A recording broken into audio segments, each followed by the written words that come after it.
앵커 국군기무사령부의 계엄 검토 문건은 합동수사 업무를 통한 기무사의 권한 확대의 방점이 찍혀 있다는 분석이 나오고 있습니다. 과거 계엄 체제하 내서 합동수사본부장을 맡았던 전두환 전 대통령의 권력을 장악 방식을 따라 하려 한 것 아니냐는 의혹이 제기됩니다. 강정규 기자입니다. 기자 우리 헌정사의 마지막 비상계엄은 1979년 11.6 사건을 계기로 발동됐습니다.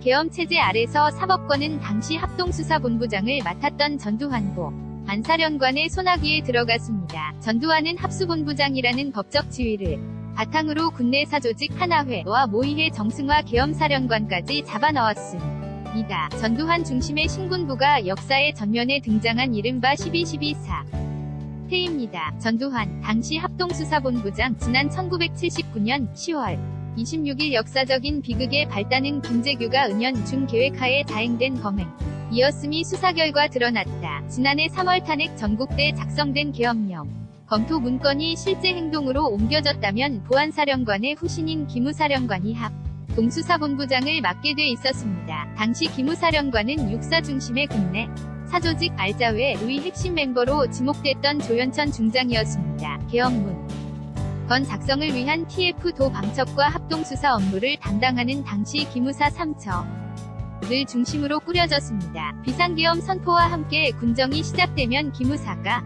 합동수사본부를 지렛대 삼아 초원법적 권한을 쥔 권력기관으로 재탄생하는 시나리오를 담은 게 이번 문건의 핵심이라는 분석입니다. 김정민 군 검찰 출신 변호사, 계엄이 선포되면 민간인, 군인에 대한 공안 사건이 전부 다 기무사령관 손아귀에 들어가고 그 기관이 합수본부장이라니까요. 계엄 문건 작성 실무자 12명에 대한 조사를 마친 특별수사단은 TF-의 임자였던 소강원 기무사 참모장 등에 대한 소환 조사를 준비하고 있습니다.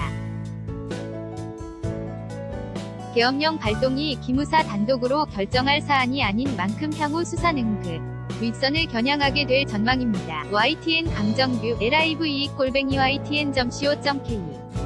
입니다.